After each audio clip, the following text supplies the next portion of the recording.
할렐루야. 이 아침에 나눌 하나님 말씀은 시편 91편 14절로 15절 말씀입니다. 하나님이 이르시되 그가 나를 사랑한즉 내가 그를 건지리라. 그가 내 이름을 안즉 내가 그를 높이리라. 그가 내게 간구하리니 내가 그에게 응답하리라. 그들이 환난 당할 때 내가 그와 함께하여 그를 건지고 영화롭게 하리라. 아멘. 우리는 항상 하나님의 도우심을 기도하고 간구하고 구하며 살아야 될 줄로 믿습니다. 근데 기도하기 전에 우리가 먼저 생각해 볼 수 있는 것은 하나님은 항상 우리를 위해서 도와줄 준비를 하고 계시는데 또한 하나님께서 우리에게 프루브하길 원하신 게 있어요. 우리의 믿음을 프루브하길 원하고요. 하나님에 대한 사랑을 참 프루브하길 원하시는 것 같아요. 예수님께서 베드로에게 나타났을 때 마지막 종말에 가서요. 베드로에게 무엇을 물어봤습니까?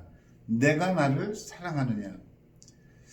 왜 그 질문을 3번씩 했을까? 물론 여러 가지 해석들을 하죠. 3번 부인했으니까 3번 물어봤을 거다.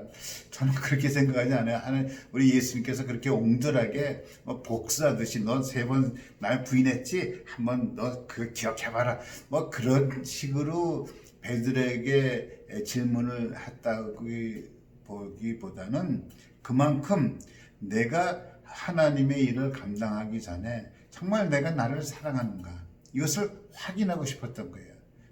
그 사랑이 중요하기 때문에 그렇습니다. 어거스틴이 그런 얘기 했다잖아요. 인간이 평가되는 것은 얼마나 그 사람이 알고 있는 것에 의해서 평가되는 것이 아니라 그가 무엇을 사랑하느냐에 따라서 평가된다라고 얘기를 하고 있대요. 그래서 저는 그 말이 좀 이해가 좀 동의되는 것 같아요. 내가 무엇을 사랑하는가, 어떤 것을 사랑하는가에 따라서 그 사람이 평가되는 거예요. 그러니까 예수를 정말 사랑하는 사람이 어떻게 평가됩니까? 그리스도인으로 평가되는 거예요, 여러분. 돈을 사랑하는 사람들은 어떻게 평가되겠습니까? 뭐라고 합니까? 하여튼 돈 좋아하는 사람 어떻게 표현되겠죠? 우리가 누구를 사랑하는가에 따라서 평가를 받기 때문에 주님께서 우리에게 사랑을 프로브하길 원하시는 것 같아요. 왜냐면 사랑은 말로 되는 게 아니거든요. 사랑은요, 말로 사랑해 이게 아니고 사랑은 행동이 따라가기 때문에 그렇습니다. 그런데 우리가 하나 생각해 볼 수 있는 것은요, 사랑하는 것과 좋아하는 것과 다릅니다. 좋아하는 것은 자연인이라도 할 수 있는, 내가 좋아하는 것은 다 할 수 있어요. 내가 뭘 좋아한다, 막을 수가 없어요, 이건요. 사랑한다는 것은요, 좋아하는 것 그 이상의 수준이 요구되는 거예요. 하나님께서는 우리를 좋아한다고 얘기하지 않았어요. 우리 죄인을 좋아한다고 하지 않았어요. 우리를 사랑한다고 그랬어요. 사랑에는요, 의지가 동반되는 거예요. 의지가. 내가 저 사람을 좋아하진 않지만, 내 죄인을 좋아하진 않지만, 죄를 좋아하진 않지만, 하나님은 그 죄인조차도 사랑하고자 하는 하나님의 의지가 동하기 때문에, 동반되었기 때문에 우리를 사랑해서 십자가에서 죽으시기까지 우리를 위해서 돌아가셨거든요. 여러분, 그래서 하나님께서는 내가 나를 좋아하냐를 물었진 않고 내가 나를 사랑하냐고 물어본 거예요. 우리의 의지를 요구하는 거예요. 의지를. 그래서 여러분, 우리는 하나님을 정말 사랑하는가, 이것이 프루브가 되기를 예수 이름으로 축원합니다. 여러분, 사랑한다는 뜻이 무슨 뜻인고 하면은 정말 그런 단어, 그 단어가 주는 의미는요, 젖먹이 아이가 엄마 품에서 안 떨어지려고 확 엄마를 잡고 있는 그런 의미를 표현하고 있거든요. 그러니까 우리가 정말 주님 사랑한다 하고 한다면은 다른 것이 아니라 주님을 위해서 뭘 드리고 이게 아니라 정말 주님이 없으면 젖먹이가 엄마 품에 떠나면 죽는 것처럼 아버지를 꼭 잡고 살아가는 거예요. 하나님을 꼭 구해 잡고 사는 거예요.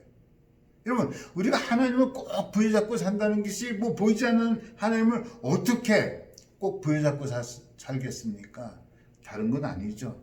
우리가 보이는 형제를 꼭 사랑하고 정말 하나님 말씀을 꼭 붙들고 보이는 형제에게 하나님 사랑하듯이 사랑하면서 사랑하는 것이 정말 하나님을 사랑하는 사람이 될 줄로 믿습니다. 그런 하나님을 사랑하는 사람, 너희가 정말 나를 사랑한 즉 내가 너를 건져주겠다, 레스큐, 구해주겠다는 거예요. 여러분, 우리가 하나님의 도우심을 정말 받기를 원한다면요, 우리의 사랑을 하나님 앞에서 인정받을 수 있는 사람이 되시길 예수 이름으로 축원합니다. 하나님만 꼭 붙들고 살아가는 저희 여러분이 다 되시길 축원합니다. 두 번째 보니까 그가 내 이름을 안즉. 근데 여러분, 여기서 안즉이라는 단어가 굉장히 중요합니다. 그냥 이게 표현 노라고 되어 있지 않아서 단지 안다는 게 아니라 acknowledge, 인정한다, 믿는다, 그 얘기거든요. 하나님의 이름을 인정한다, 믿는다, 그건 뭐야?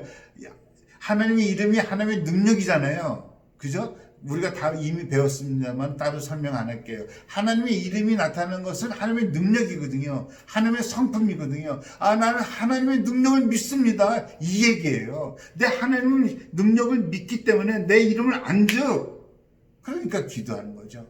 내가 하나님의 그 능력을 acknowledge, 인정하기 때문에, 하나님의 성품을 인정하기 때문에, 변하지 않는 하나님의 성품을 인정하기 때문에 하나님을 오늘도 신뢰하고 믿고 사랑하고 그 하나님 앞에 나와서 내가 간구하니 하나님께서 응답해 주는 거예요. 여러분, 우리가 기도한다는 것은 그런 의미가 있는 거예요. 하나님의 이름을 알기 때문에 기도하는 거예요. 하나님의 이름을 인정하고 믿기 때문에, 하나님의 능력을 믿기 때문에 우리는 그에게 나와서 기도하고 간구하는 겁니다. 그런 믿음을 가진 사람들의 기도를 하나님께서 응답하신다고 하셨고, 정말 오늘 우리에게 귀한 은혜 주신 말씀은 그와 함께하여 그를 영화롭게 하리라, 높이리라고 말씀하고 있어요. 높이리라 보니까 그 이름을, 내 이름을 안즉 높이리라고 하였는데, 높인다는 것은 높은 산성, 누구도 침범할 수 없는 그런 높은 것에 놓겠다는 얘기예요.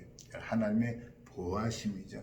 그를 영화롭게 하고 내가 그와 함께. 여러분, 하나님이 함께하는 사람이 가장 존귀한 사람이에요. 영화롭게 한다니까 우리가 뭐 출세한다 그런 것이 아니라 하나님이 함께하기 때문에 내 인생이 귀한 인생이 된다는 거예요. 여러분, 누가 어느 철학자가 그런 얘기했죠. 인생의 행복이 무엇을 소유한 것이 아니라 하나님이 함께할 때 인생이 가장 행복하다.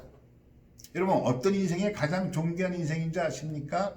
하나님이 함께하는 인생. 그것이 바로 저와 여러분인 줄 믿습니다.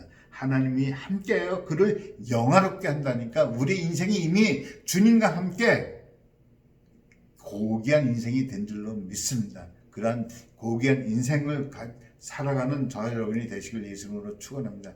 여러분, 하나님께서 우리를 귀하게 만드셨으니까 이제는 스스로 귀한 인생을 살아가는 하루가 되시길 예수님으로 축원합니다. 그런 하루가 되길 원합니다. 기도하겠습니다. 하나님 아버지, 하나님을 사랑한 즉 내가 건지리라고 하셨는데, 정말 오늘도 하나님을 사랑하며 살아가는 저희들 되게 해주시고, 하나님이 함께하는 귀한 인생으로서 하나님 아버지 정말로 신앙의 품격을 지켜가며 살아가는 하루가 되게 하여 주옵소서.